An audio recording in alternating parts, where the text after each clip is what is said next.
So this last weekend I was in Oregon. One of my oldest friends, Naomi, was getting married at her family's bookstore in Salem, Oregon. It was sort of a Star Wars themed wedding in a bookstore. It was really precious. Like, she made all of these handmade decorations out of paper and like old books. She also made these great little party favor bags. You can see like these cute Star Wars patterns. And on the inside it had quarters for the barcade, which is across the street. That's where the reception was. I think she made these, I don't know, or maybe she just bought them. These little white chocolate Stormtrooper candies. This one has a bite out of it. Millie does not like white chocolate, so it's mine. The best part about the wedding though, during the ceremony, there's a store cat that lives at the book bin. I looked back to see the bride's parents walking down the aisle, before she came down, and the cat was walking in front of them, like totally down the aisle. And I was like, that's amazing, they trained the cat. Like, I had a little collar, so I thought maybe the ring was on it or something.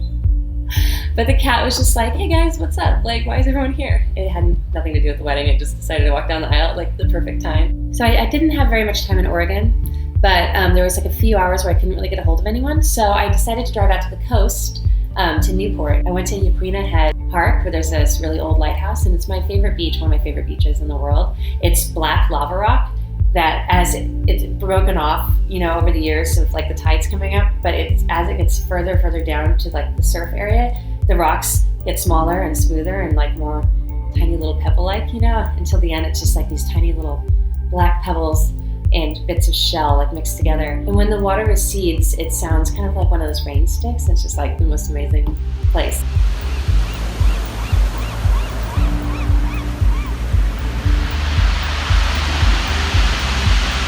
So I was collecting driftwood, and then as I was leaving, I saw the sign like, don't take anything from here, so I had to like leave it all. I went further south down the beach to like just a regular open beach and collected some more. And it was kind of fun because, you haven't really been to the beach until you have sand everywhere, and Yaquina Head doesn't have sand, it's all rock. So I got my sand quota filled. Anyway, this is what I found. Every time I leave town, I like to bring wood back with me if I can, It's great having a van because most of the time I road trip, so I can actually bring big chunks. But since I was flying this time, I decided to do just small things that I could fit in my suitcase. This one is awesome. It's got this cool, like, hollowed out part.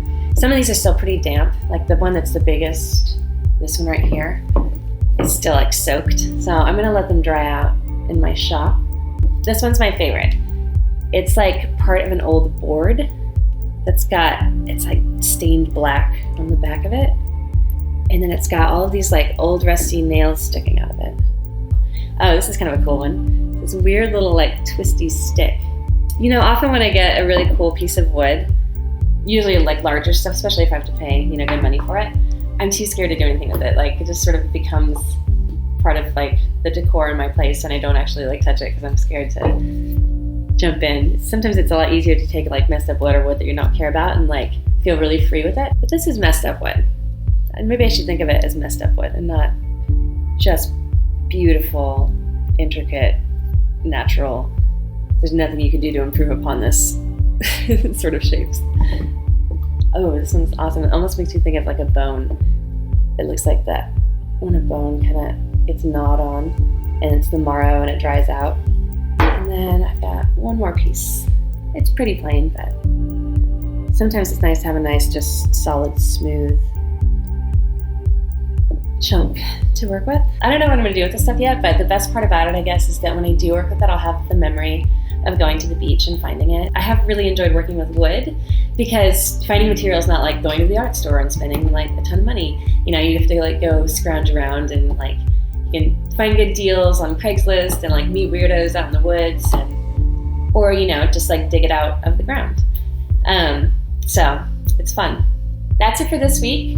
I've got more carving videos coming. The easiest way to find out about them is to either follow me on Twitter or to subscribe.